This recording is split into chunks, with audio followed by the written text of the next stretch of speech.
Good morning, everybody. My name is James McCoy, and I work for all of you as president of the Forsyth County Chamber of Commerce. And I'd like to thank you all for joining us for this conversation on COVID-19 presented by the Healthcare Association of Forsyth County. The Healthcare Association of Forsyth County is an initiative of the Chamber. It's also known as the HCA. It was created back in 2007 as one of the Chamber's initial target industry support initiatives. And while the HCA has been a resource to our local healthcare industry for many years, I think it goes without saying that it has been a very eye-opening experience for all of us to see just how much of an incredible resource the healthcare industry has been to our community recently. And they are continuing to do that today by using the HCA's platform, which initially was created to support one another within their industry, to instead provide a resource for all of us with some incredible insights that we'll hear today. The driver behind these sessions from the very beginning has been Northside Hospital Forsyth's COO, Lynn Jackson. Lynn couldn't join us this morning, and I am a very poor replacement for Lynn, as I'm sure she would tell you, and tell you with great joy. But we're very grateful to Lynn and her leadership in making these conversations a reality. So in just a minute, we're going to hear from the healthcare leaders in our community. But before that, I wanted to go over just a few items with everybody. First, and really very importantly, in addition to Northside Hospital, who champions the Healthcare Association and has since its inception, I'd like to thank those members of the business community who have made today's program possible. First Central EMS has supported many chamber programs over the years, including a full year of HCA programming. So thank you, Central EMS. We're also very grateful to CareSource and Marshall Blair with State Farm for supporting the HCA's efforts in 2021. Thank you very much for that. So as just a few sort of housekeeping items, as you can imagine, we have received many pre-submitted questions during the registration process. In fact, I think this may be a record breaker for us in terms of pre-submitted questions, which is wonderful. But during our panel, we will work through those questions first. So if you have a question that you want to submit during the session, please use the Q&A feature located at the bottom of the screen. Again, we'll try to get to as many questions as possible during our time together today. If for some reason you lose a connection during the session, please know that it's being recorded and will be posted on the Chamber's website and our YouTube channel, and will be emailed out to everyone who registered today. So, well, before we really get into the conversation, I wanted to and gain that local perspective. I thought we could start with something that could help us with a broader view of COVID's current impact on our world by taking a look at this very impressive daily video that is posted by Johns Hopkins University Data and Motion Update video that was released this morning. So I'd like to take a look at that.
As a very powerful resource to be able to gain a global perspective on what's really going on out there. And we're very, very fortunate to be able to have a very powerful resource right here to and allow us the opportunity to get more localized with these insights.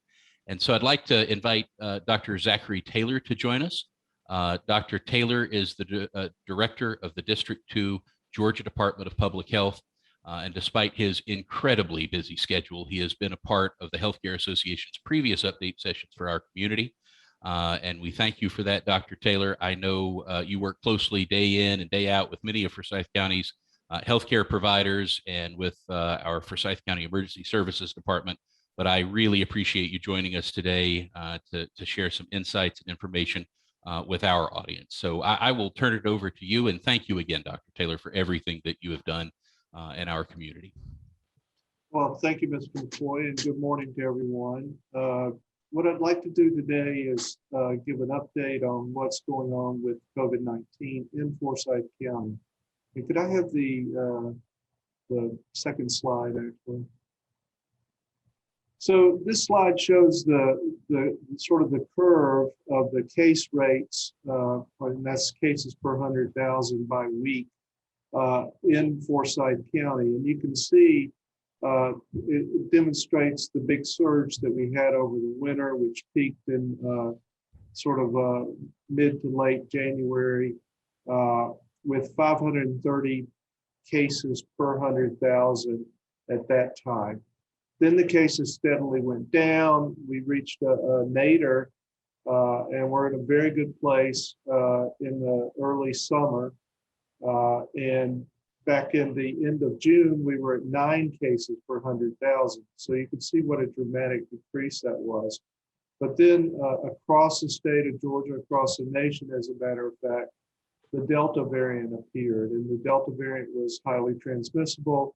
So we had another surge due to this Delta variant, and frankly, due to the fact that many people remained unvaccinated. So primarily the surge in the winter was because we did not have vaccinations. The surge that occurred in late summer, extending into September, was almost entirely due to persons who were unvaccinated after the vaccines were generally available. That peaked sort of at the end of August, beginning of September, at 471 cases per 100,000. And since that time, we've had a nice decline, both here in Forsyth County and across the state of Georgia, and all overall in the nation as a whole. Today, we sit at about 178 cases per 100,000. We expect these to continue to go down. Hopefully, we'll reach the level that we saw in the early summer. In the past 2 weeks, we've had 170, no, that's not correct. In the past 2 weeks, we've had about 10.7% of our persons who've been tested have been positive for COVID-19. That's still fairly high. We'd like to see that below 5%. There is still transmission ongoing within the community, and we encourage people to continue to protect themselves and protect their vulnerable family members. Next slide, please. So this shows the hospitalizations for Forsyth County residents. And I want to caution you as you look at this data, this does not represent the hospitalizations that occurred at Northside in Forsyth, since Northside is a referral hospital for the region. I'm sure they had many more hospitalizations that are represented on this slide, which are simply those in Forsyth County residents. And you can see that we had our big peak in January with 171 Forsyth County residents hospitalized. And just as a reminder, primarily we were dealing with the older population and the severe disease that they were experiencing at that time. Hospitalizations went down. Our nadir was in June with 12, and then they rose again with this current surge that we're having with a peak of 83. The difference being that this time we were hospitalizing or seeing hospitalizations in younger people than we saw back in January. Almost entirely the population in Forsyth County, our older population, were protected by vaccination. So we didn't see as many hospitalizations in that older population. And now hospitalizations are going back down with only 31 Forsyth County residents hospitalized in September. Next slide, please. So as far as vaccinations go, 58% of Forsyth County residents have received at least one dose. This is higher than the overall rate for Georgia, which 54% of Georgians have received at least one dose. And 53% of Forsyth County residents are fully vaccinated compared to 48% overall in Georgia. So we're doing better than the state as far as vaccinations go, but we still have some way to go as far as getting everyone vaccinated. You can see by this, which shows the percent vaccinated by age, that our older population, we have very good coverage for persons 75 and older, reasonably good coverage for persons 65 to 74. But then it begins to drop off rather dramatically after that. And we still have a large portion of our young population that remains unvaccinated in Forsyth County. Next slide, please. This shows the percent vaccinated by race. As you can see, persons who identify as Asian or other, not Asian, Black, or white, we have very good coverage in that population. We actually have reasonably good coverage in our African American population, and about 45% of persons who identify as white are received at least one dose. Next slide, please. This shows our percent vaccinated by ethnicity. 57% of non-Hispanic persons have received at least one dose, while 41% of Hispanic persons have received at least one dose. So we have some catching up to do with our Hispanic population. Next slide, please. Just a couple of dates that I think people should be aware of. On October 14th, so another week and a half or so, the Moderna booster will be considered by the FDA for persons 18 and older. On October 15th, the J&J booster will be considered for individuals 18 and older. At that time, they'll also discuss the idea of using different vaccinations or different vaccines for booster doses. So for instance, what that discussion will center around, does the data support giving Moderna booster to someone who received Pfizer with their first two doses, or vice versa, giving Pfizer to someone who received Moderna for their first two doses. So that'll make things easier in some parts of the state where Pfizer vaccine may not be available, or where Moderna may not be available. And then on the 26th of October, the FDA will consider approval of the Pfizer vaccine for children 5 to 11 years of age. Next slide. And I want to let you know about some resources that are available. PCR testing through the Department of Public Health in cooperation with Mako Labs occurs at Central Park Recreational Center. That's at 2300 Keith Bridge Road. That's available Monday through Friday at 8:30 a.m. to 4:30 p.m. The test is essentially free. If you have insurance, they'll charge your insurance, but there's no cost to the person getting the test. If you don't have insurance coverage, you can receive the test free of charge. We are offering the Public Health Department COVID-19 vaccinations at Northside Hospital Suite 360, 1800 Northside Forsyth Drive, Monday through Friday, 8:30 a.m. to 4:30 p.m. And then we're also offering at the Forsyth County Health Department, which is at 428 Canton Road, Monday, Wednesday, and Thursday, 8:30 a.m. to 4:30 p.m. Tuesday, it's 8:30 a.m. to 6 p.m. And Friday, it's 8:30 a.m. to 11 a.m. Of course, there are lots of other vaccine providers across the community, physicians' offices, the chain pharmacies like Walgreens or CVS, the pharmacies and grocery stores like Publix or Kroger. So if you want, you can go to vaccines.gov and you can find where you can get a vaccine within Forsyth County or any of the neighboring counties. There's a wide availability of the vaccines at this time, and no one should have difficulty in finding a location to be vaccinated. And let me add about the testing also. Of course, the testing site that we're running in at the Central Park Recreational Center is not the only place you can get tested, obviously. Again, a lot of the chain pharmacies offer testing. Certainly a lot of physicians' offices or urgent care also offer testing. If you'll simply go online and Google PCR testing or COVID-19 testing for Forsyth County, all the locations for that testing is available.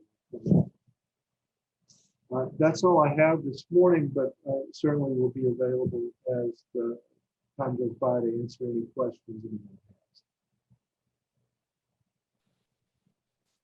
Wow, Dr. Taylor, thank you. That is a very eye-opening set of slides, and thank you for pulling that together for us and sharing that. That is very powerful. Thank you very much, and again, just thank you for your leadership and what you're doing for our community. The resources that Dr. Taylor covered will be sent out with the recording of this event once we're done. And now I'd like to ask our other panelists to join us, and I'll introduce the other folks on the panel. And Dr. Taylor, if you'll stick with us, very much want you to participate in the conversation as well. But like Dr. Taylor, Dr. Olson has been with us on several of these previous sessions. Dr. Olson serves as the medical director of the emergency department at Northside Hospital Forsyth. He is also the medical director for Phoenix Air Group. This group was responsible for all Ebola evacuations into the European Union and the United States. And thank you for being back with us, Dr. Olson. Thank you so much. Thank you. Appreciate it. Also back with us again is Dr. Jennifer Maddox. Dr. Maddox serves as the manager of clinical pharmacy services at Northside Hospital Forsyth. Dr. Maddox has 25 years of experience in hospital pharmacy practice, with 17 of those years being here in our community at Northside. Thank you, Dr. Maddox, for being back with us again. Thank you. Pleasure. Also joining our HCA panel for the first time today is Dr. Natu Mbaga. Dr. Mbaga spent years conducting and publishing research in neuroscience prior to attending OBGYN residency at Yale. She is an obstetrics and gynecology specialist at Northside Hospital Forsyth. Dr. Mbaga, thank you for taking some time to share with us today. We appreciate your engagement. I know we've received many pre-submitted questions on the topic of women's health and the COVID vaccine. What insights do you share with your patients when these topics arise at your practice? I think the major thing I strive to do is reassure patients about the safety of the vaccine, and the data that is available being more reassuring from day to day. Obviously, I see a good number of women who are either considering conception or are currently pregnant, or grandmothers of some of my patients who are pregnant. And we've definitely seen a shift since the onset of the pandemic as to young women who initially felt, I think, safer being young and healthy, now feeling more vulnerable as we're getting increased data about the risks of COVID in pregnancy. Great. Thank you very much, Dr. Mbaga. Our final panelist also specializes in a major topic of interest. Dr. Christina Rostat is a pediatric infectious disease physician at Children's Healthcare of Atlanta. While engaging in research efforts to further our understanding of infectious diseases in children, Dr. Rostat also serves as an assistant professor of pediatrics at Emory University School of Medicine. We appreciate very much you joining us and taking time to be with us today, Dr. Rostat. So let me ask you, what trends are you currently seeing at Children's Healthcare of Atlanta? Thank you so much for having me. So in the US, there have been more than 5 million pediatric COVID cases that have been reported so far, which accounts for about 16% of all the COVID cases. But what we've seen with the emergence of the Delta variant is that we've seen more pediatric cases and that those have accounted for a larger proportion of the total cases, such that in early September, about 29% of the cases of COVID-19 were in pediatric patients. And we've certainly observed those trends and witnessed those at CHOA, where we also saw a peak of COVID hospitalizations and cases in kind of late August, early September. Very good. Thank you, Dr. Rostat. So as I previously mentioned, we did receive many questions during the registration process. However, if you would like to submit a question for our panel, please use the Q&A feature located at the bottom of your screen. We're going to try to tackle as many questions as we possibly can today. But again, panelists, thank you very much, everybody, for joining us. So let's dig in. Dr. Olson, I'd like for us to begin our Q&A with you. A term we barely touched on at our last HCA info session was Delta variant. Dr. Taylor mentioned this in his Forsyth County report. Can you share with us what this term really means and why we have come to hear it so often? Sure. The best way to describe it, truthfully, there's a lot of different mutations to the COVID-19 virus. So we've seen a number of them, but the clinically significant ones and the ones that are specifically followed by CDC and WHO, typically they give a name to a variant of interest. And one of those was the Delta variant or the Delta mutation. And so that mutation was found to be much more infectious than the original strain of COVID-19 that we were dealing with. And there was also potential for more severe illness as well. And so as we saw what happened in India and in Israel, we knew would probably happen also within the United States. So we had a warning shot with that to realize, hey, this is a more infectious strain. It's a more dangerous strain. Certainly, we have seen that with morbidity and mortality in the patients that we've seen with this surge that we've dealt with as compared to the original strain that we had dealt with. And so it's basically a mutation of interest, and the, like I mentioned, the major concern is it's more infectious and it's more dangerous. Very good. All right, thank you, Dr. Taylor. So we did receive several questions regarding testing, and I know you touched on that during your presentation a bit. But could you address how current demand on testing looks? That's one part of the question that was submitted. And secondly, for those of us not in the healthcare space, when we see the term PCR test, what does that really mean? So as far as demand, our demand for tests at the sites that we operate has gone down fairly dramatically in the last several weeks. And I believe that this is just reflective of the decrease in cases that we're seeing across the community. As far as the different types of tests, there really are three different types of tests. And when we say PCR, we're referring to a test that tests directly for the virus from wherever the specimen is collected, generally from the nasopharynx. So this is a genetic test. It's done in a laboratory, though there are some locations that have the availability of a rapid test with the PCR.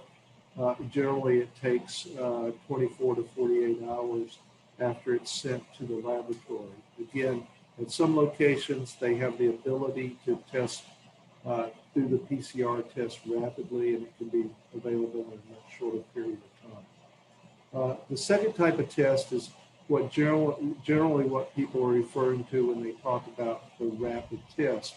And this is an antigen test, and that's a test that tests specifically for a protein that results from infection with the virus. It doesn't test directly for the virus.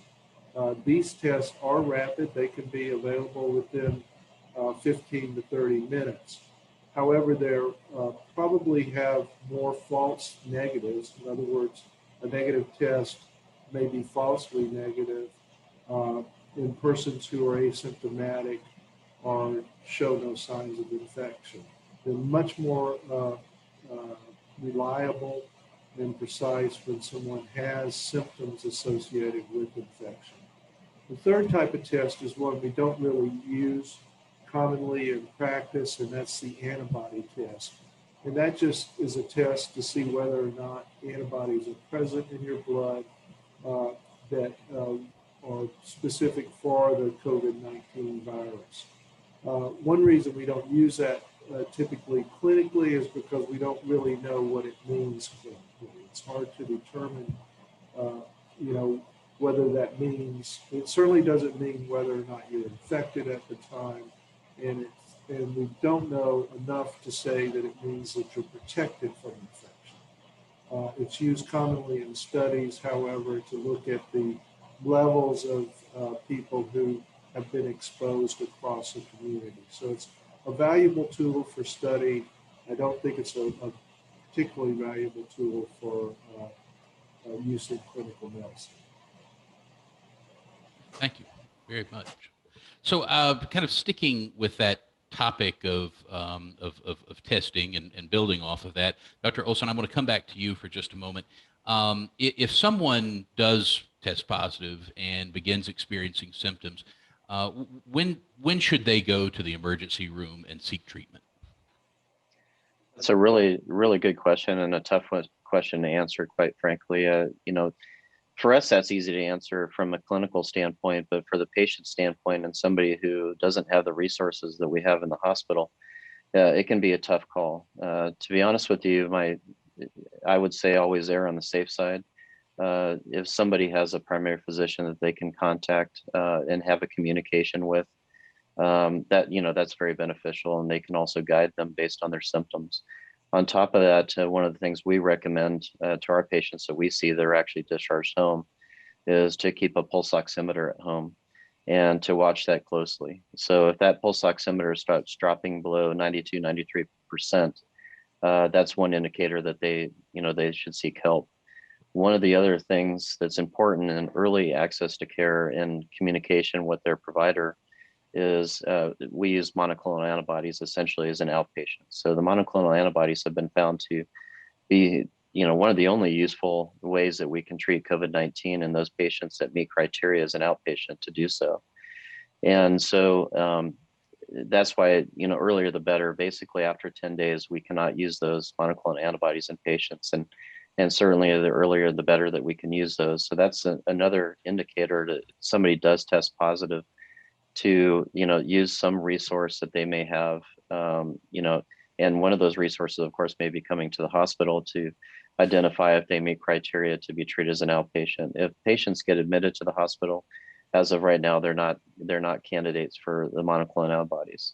The other thing too is you have to play other factors in, especially in the elderly patients who may be very weak, may have issues with gastrointestinal symptoms and can't keep anything down, or feel like they're getting dehydrated from gastrointestinal symptoms as well.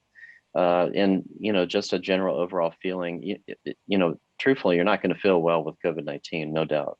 But on the other hand, if you feel like it's worsening and getting sicker, and even if your pulse oximeter is normal, and to have a low threshold to come in for an evaluation, because those patients we may identify for other indications to admit to the hospital, or also need for monoclonal antibodies as an outpatient if they can be discharged. And we are even utilizing in some patients outpatient oxygen if they meet criteria for that too. So it's a tough thing to say. I would never fault any patient for seeking care, truthfully, if they were concerned about their health. But if they have access to a primary physician, that's one route to first start that line of communication. Very good. Thank you. And I'm going to take that same topic and Dr. Rosted, if a child tests positive and begins experiencing symptoms, when should they go to the emergency room and seek treatment? Well, that's a great question. So, in large part, kids are not getting as sick with COVID-19 as what's being observed in adults. However, they certainly can. And high risk groups include, kids with underlying medical conditions, immunocompromised kids, and also we're seeing some severe disease in adolescents who maybe don't have a lot of underlying conditions other than maybe like obesity or asthma. Those have been found to be risk factors. But certainly in kids who are beginning to have shortness of breath or chest pain, those are kind of warning signs that I would go ahead and bring them in. Other things like decreased activity and malaise, decreased responsiveness in the little kids who can't tell you maybe what symptoms they're feeling, those are things to be on the lookout for in them as well. Very good. So Dr. Maddox, I'm going to jump to you. Dr. Olson mentioned monoclonal antibodies, and I want to sort of ask you what qualifies a patient to receive that treatment, and how quickly do they need to receive it? Sure. Monoclonal antibodies are indicated for patients who are symptomatic with COVID infection with mild to moderate disease, who are at high risk for complications from that infection. So anyone over 65 qualifies, and anyone who's 12 and up who has a high risk condition like diabetes, hypertension, obesity, developmental delays, things like that. So it's not that hard to qualify for monoclonal antibodies. The challenge is identifying those patients early on and getting them in for therapy. So as Dr. Olson mentioned, these are only indicated and good for outpatients. Once you have severe illness, it's a little too late for these antiviral antibodies to help you. So once you're past 10 days, they're no longer indicated for use. And could you tell us briefly, if you can, how this treatment works and if there are any known side effects to it? Sure. So these monoclonal antibodies are lab-made antibodies, so different than what we call convalescent plasma or antibodies from actual humans. These are lab-made pharmaceuticals that are designed to target a specific substance. And in this case, they target the spike protein of the coronavirus. After they are administered, they begin attacking the circulating virus in your body and prevent the virus from replicating and basically help eliminate the virus from our bodies. It's really amazing technology. And we're actually seeing really good outcomes if we can give these early on while symptoms are mild. We've had amazing results with some patients saying that they feel dramatically better by the next day. So far, what we've seen are that side effects are extremely minimal. Any protein that you infuse into a patient, you can have an infusion reaction, maybe some flushing that can occur, but that's been extremely rare. We feel like at Northside, we've seen so many patients who otherwise could have been hospitalized, kept out of the hospital using these agents. Excellent. Very good. Thank you very much. That is incredibly helpful and fascinating. So thank you for sharing that. Next, so Dr. Taylor, I want to start with you on this question, but I'm hoping that other panelists will chime in as well. And again, this is a pre-submitted question, and it's, I think, a great one. Is there any hope of a prescription for outpatient treatment or post-exposure prevention for COVID, something similar to Tamiflu for the flu? Actually, Merck has reported, and I really don't know much more than anyone else who's been following the news because the studies haven't been published. But Merck has reported a very successful trial of an outpatient and oral antiviral agent to be used to treat COVID-19. I don't know that they looked at its ability to prevent COVID-19, but presumably that may also be positive. So as they get their data together, they'll submit it to the FDA. There'll probably be an expedited review and an emergency use authorization of that medication if what they're saying on the news holds up in their data. So I would expect that it's quite possible that we'll have something available, an oral outpatient treatment for COVID-19 within the next, possibly by the end of the year. The others may know more about this than I do. My understanding was that they actually even stopped the trial early because they found that the efficacy or they had such good results, they decided to go and stop the trial early to submit their data to the FDA. So we're very hopeful that this is indeed going to be something that we can utilize in the near future. Excellent. Thank you both very much. So I'm going to change gears just a little bit, and Dr. Mbaga, I'm going to turn to you and change the focus a bit on the COVID vaccine. Can the vaccine affect a test result like the results of a woman's regularly scheduled mammogram? So what we're seeing happening with mammograms is that because of the lymphadenopathy or the swollen lymph nodes women often will have after vaccination, we are seeing kind of picking up in increased lymph node swelling in women immediately after vaccination. Therefore, we're recommending that women defer their mammograms for at least 4 to 6 weeks. And most women themselves are coming into the office, not only reporting swelling under their arms or along their breasts, but we're also seeing transient changes in their menses. Typically, I am reassuring patients that most of these changes are transient. With time, their cycles normalize. If they do get a call back, even when they do defer that mammogram, often that call back will be normal, or they will be again notified to follow up in 6 months, and thereafter the mammogram screening be normalized.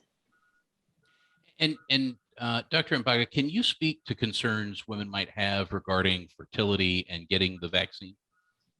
I think that's actually the biggest concern I'm seeing in patients.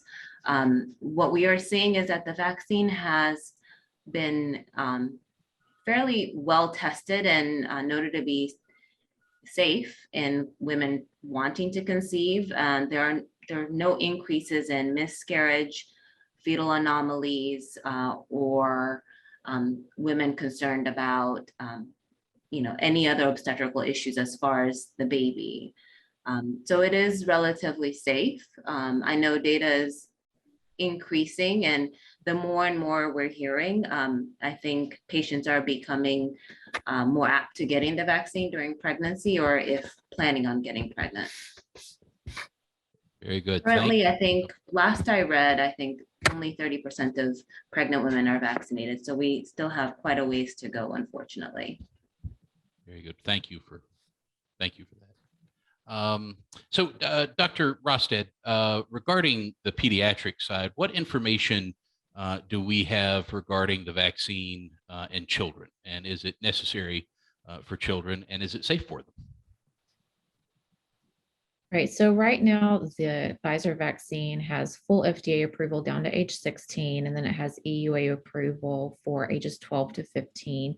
And then for the younger kids, Pfizer has just released in a press release data that is supportive of good safety and immunogenicity results in the younger age group, children ages 5 to 11.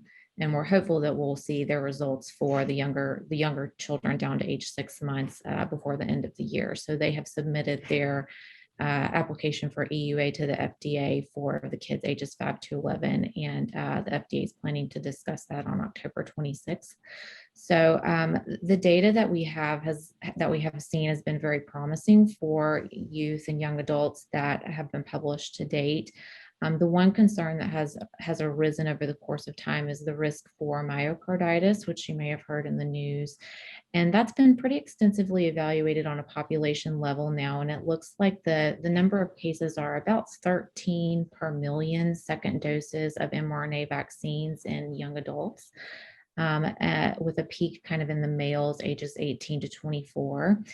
And there's been extensive risk benefit kind of analysis done at the CDC and by the FDA, and still continue to recommend this vaccine as safe, even for those age groups, with the understanding that the risk of myocarditis is much higher in people who have COVID-19, up to 34 times as high, depending on your age and risk group. So still strongly recommended for youth, young adults, and down to age 12 currently to get the vaccine for all eligible patients.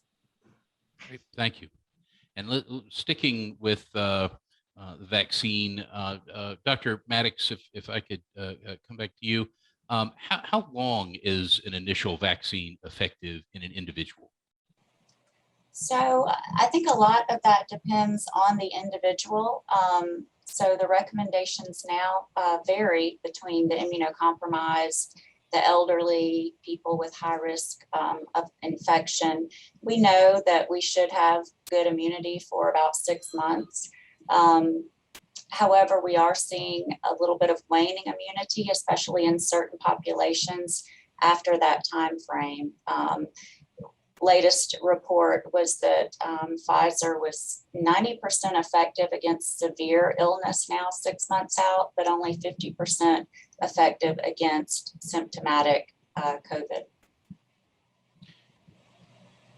And as you could imagine, the folks that were submitting questions have a great deal of interest in the very timely topic of booster shots. And we received a number of different questions, but I'm hoping you could start. Could you just kind of walk folks through why one is needed and if one is needed? Sure. First, I think it's important to note that there's a difference in the recommended now third dose of the mRNA vaccines, Pfizer and Moderna. For immunocompromised people, that is recommended 4 weeks after their second dose. And that's not technically what we talk about or consider a booster dose. That's a needed third dose to get their initial level of immunity where it needs to be. The booster shot is an additional dose currently only approved for the Pfizer vaccine, and that should be given at least 6 months after the second dose in fully vaccinated people who initially had Pfizer as dose 1 and 2. As Dr. Taylor mentioned, we really don't know what crossing over brands does, if it's safe and effective to do at this point. The booster for Pfizer is the same dose as the first two. It's a 30 microgram dose, and it offers a reduction in symptomatic disease and severe disease in high-risk populations. Excuse me, as to why we need one, the mRNA vaccines initially showed 94 to 95% efficacy against symptomatic COVID illness. However, we're now beginning to see waning efficacy and more breakthrough infections. And I think that's for a few reasons. One, most recently, is the Delta variant. It spreads more easily, attaches more strongly to our receptors, and it replicates faster than the original virus did. So while those who have been immunized can still be exposed to Delta and even have a little bit of viral replication, those with really good circulating antibodies from the vaccine can fight it off and have no symptoms or very mild symptoms. Unfortunately, antibodies are not created equally in all people that are vaccinated. So the older you are, the harder it is to mount that good antibody production, putting you at higher risk of breakthrough infections and potentially worse outcomes like hospitalization. There are also people who have risk factors for severe disease that we mentioned earlier once that immunity begins to wear off. And as we said, immunity and vaccine efficacy is decreasing over time, and full immunity is really needed to fight Delta. So just as some clarification on that, so would a booster shot be necessary for everyone who's been vaccinated, or should it really just be for those with a high risk? Right. And so that was a little bit of a source of confusion and contention from the policymakers. Currently, what we're recommending is that the booster is highly recommended for people who are at high risk of severe illness if they have a breakthrough COVID infection. So everyone 65 and older, 50 to 64 with a high risk condition like diabetes, hypertension, obesity, adult residents of long-term care facilities, those people really need to consider the booster dose at 6 months. The booster may be administered in people who are 16 to 49 who have some of those high risk conditions if the benefit outweighs their risks. And I feel like it probably does based on the age range that we were seeing in the hospital with the Delta variant.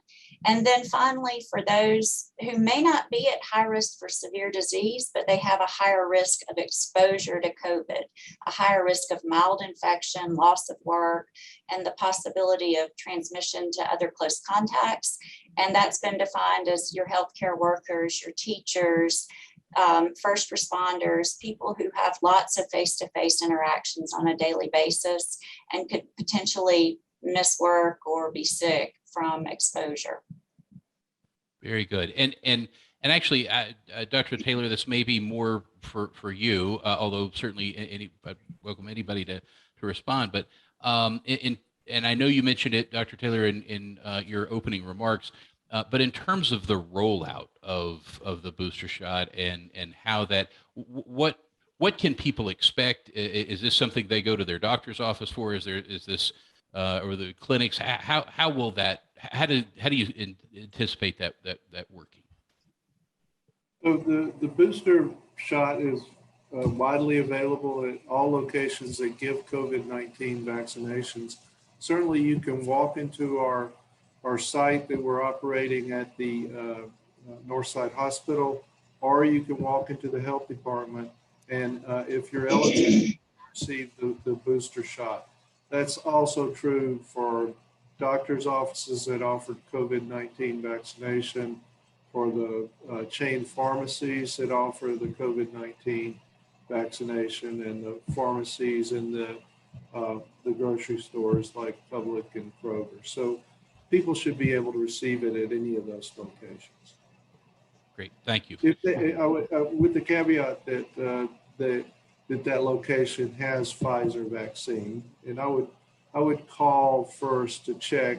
However, I can tell you at the health department sites, we have all 3 vaccines available. So Pfizer is available at our health department sites. Great, thank you very much. And this really is for anyone. What are the anticipated side effects of the booster shot? Are those different than the initial vaccine? Are they the same? And what can people expect? I think they can expect similar reactions that they had to the first 2 shots, which would be obviously soreness at the site of the injection in the arm. Some people have a mild fever or may have aches and pains or the malaise that we would associate with influenza. Some people don't have any reaction to the 3rd dose. Some people have a little slightly more severe reaction to the 3rd dose than they did to the first 2. So it's going to vary from person to person. Certainly, though, it would be similar to what you would see with the first 2 doses. Very good. Thank you. So, Dr. Rostad, I'm going to jump back to you for just a moment and ask, are children getting sick enough from COVID to require interventions such as ICU, ventilators, or ECMO, also known as life support machines? So they are, and it's certainly a minority of patients, but we have seen a number of patients get very ill from COVID-19. And like I mentioned, some of the risk factors have included kids who maybe just have obesity or asthma, but those adolescent kids are at high risk of severe disease. One other thing that we've seen a lot of at CHOA has been something called MISC, which stands for multi-system inflammatory syndrome in children that's associated with COVID-19. And this is an inflammatory syndrome that typically follows the coronavirus infection by about 4 to 6 weeks. But it's associated with systemic inflammation and severe disease and hospitalization. And a lot of these kids are getting quite ill and requiring ICU care. So that's something that we're still seeing a lot of cases of as well. Very good. And could you address just what actions that we as adults could take to protect our children and our neighbors' children from COVID? Yes, absolutely. So following the public health recommendations that are out are the best things that you can do. And there's definitely evidence and some studies that have shown that layering prevention strategies. So the more strategies that you take to layer protection around your kids, the more likely you are to protect them. So that includes things like vaccination. So vaccinating your kids if they're eligible, getting vaccinated yourself. There have been household transmission studies that have shown that adults are the most likely ones to transmit to kids within a household and not vice versa. So we can protect our kids by getting vaccinated ourselves, wearing masks in enclosed spaces, good hand hygiene, washing hands frequently, and then also being conscientious about the kinds of travel or activities that you're doing, keeping in mind that like a crowded activity may be higher risk situation than a small group of people, or an enclosed or indoor activity may be more high risk than outdoor activity. So all those things matter and make a difference and are layers of protection that we can add to help prevent COVID in our kids. Great. Thank you very much. Dr. Mbaga, I'm going to jump over to you. Are pregnant patients more at risk of getting COVID? And if they do get COVID, what are the treatment options? So we're actually saying that pregnant women aren't necessarily more susceptible to the virus itself, but they are at greater risk of severe illness and disease. And I would like to add, being pregnant alone is considered an underlying condition, and therefore they would qualify for a booster. And what we're seeing in pregnant women is that once they do have the disease, they have a much higher risk of hospitalization, ventilation, and just needing overall cardiac and respiratory support. And our criterias for additional or closer monitoring is a little bit higher than a non-pregnant person. So whereas a non-pregnant person checking their pulse ox at home should perhaps go into the hospital at less than 92, 93%, when pregnant, we actually would encourage them to seek additional evaluation if they're less than 95%.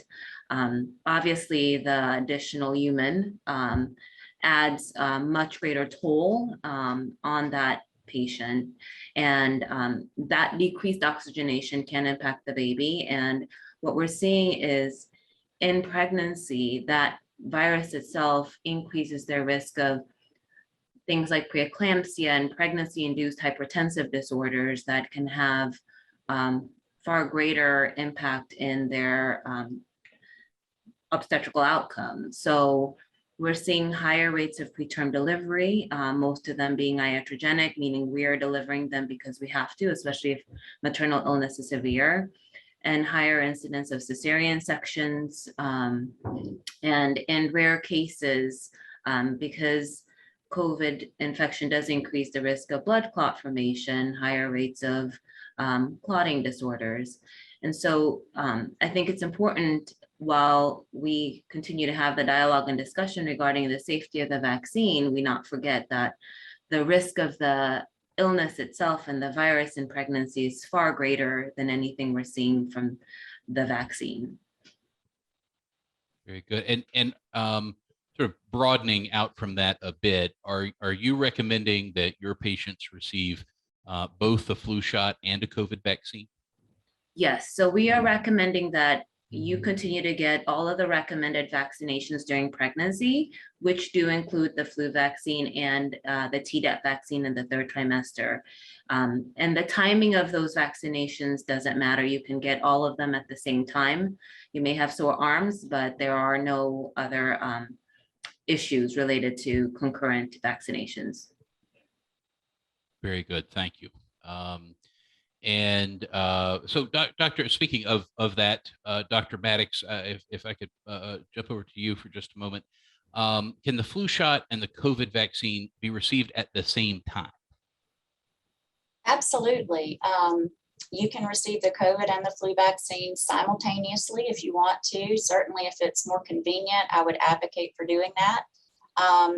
Initially, when the COVID vaccines were released, there was a 14-day waiting period between the COVID vaccine and any other immunizations. And that was really just while the vaccines were new. They wanted that waiting period to make sure any side effects from the COVID vaccine weren't confused with side effects from other vaccines. But now that hundreds of millions of people have now been immunized, we know very clearly what the risks and side effects are, and you can absolutely get both at the same time. Go in and get one in one arm, one in the other, and I've had several coworkers do that this flu season. Very good, thank you. So we're down to the last very few minutes of our session today. So I've got just a couple of more questions, and Dr. Olson, this one is really for you. Are you expecting to see a spike in cases after Thanksgiving through the first of the year, similarly to last year, either due to traveling or staying indoors more? Really tough question for sure. I would say that yes, we're going to see some more cases for sure. There's going to be an uptick in cases afterwards. The question is to what gravity that will be. And that's hard to predict. I will say that now that we're seeing an improvement in the numbers from the Delta mutation, we're hoping that that's actually going to decrease the numbers that we're going to see after Thanksgiving because of not only increase in numbers of people getting vaccinated, but also those with some natural immunity from a recent infection. And so my suspicion is that we are going to see an increase in numbers, but I don't think it'll be to the severity that we had expected of last year. And Dr. Taylor, is that your view as well from a public health standpoint? Yeah, I'd certainly agree with Dr. Olson. There probably will be an increase. This is the way pandemics react. It tends to come in waves. Hopefully it won't be as large as this summer and certainly not as large as we saw last winter. There are a few things we're probably all concerned about. The first being that we see another variant which arrives in the United States, which may escape the immunity created by the vaccine, and certainly may increase the risk of persons who even have been previously infected. The second one would be that we have concurrent COVID-19 and influenza within our communities. Every year, we have an increase in hospitalizations during the winter months due to influenza. We did not last year for lots of reasons, partially because of increased vaccination and partially because of all the mitigation we were doing for COVID-19. But we certainly don't want to see our hospitals overloaded with both COVID-19 and influenza cases. So I would encourage everyone to get vaccinated against COVID-19 and to get vaccinated for influenza this year. Thank you very much. All right, my last question, and it is for anybody who would like to take it. Certainly you all have been very generous with your time today, but also the incredible work that you have been doing. What can the Forsyth County community do and our community members be doing to aid healthcare workers in the healthcare industry right now? I would say just keep promoting the vaccine, to be honest with you. The burden that we've had in the hospitals and the community from this virus is unprecedented. And so the problem is now that we're going into the winter months, like Dr. Taylor had mentioned, is that we're not only are we dealing with a higher level of acuity than we've had in the past as far as our regular patient admissions, but also if you throw in the mix other respiratory illnesses such as RSV, metapneumovirus, and if you've got influenza in the mix with COVID-19, that certainly is going to that's going to put a large burden on not only the Northside system, but also on CHOA. I mean, all the hospitals in the country, really. And so, if we're not getting vaccinated and we're not increasing immunity in the community, the hospitals are going to get overwhelmed. And also, the bottom line is more people are going to die. And the vast majority of patients that we've seen in the hospital and that we've admitted to the hospital from the emergency department specifically are the unvaccinated. And so the proof is there. I mean, the vaccines are working. And we also want to prevent further mutations to develop within our own communities. So the larger numbers of people that get ill again, the higher the risk for a mutation to occur that actually is of concern. And so my vote is get vaccinated, and us to keep helping to promote that and do that. And I'm seeing from your fellow panelists a lot of smiles and head nodding. So, and I'm afraid we're out of town, so I'm going to accept that is a number one priority for everybody on the call. And I'm afraid that's all the time that we have today for questions. To all of our panelists, doctors, thank you so much for spending time with us today. We're going to end with some information on where you can get tested and or obtain booster shots. As a reminder, the recording of this event and these resources will be sent out to everybody who registered for today's conversation. Please check for the Forsyth Chamber's website, focochamber.org, for more upcoming programs. Thank you all so much, and have a great rest of your week. Thank you.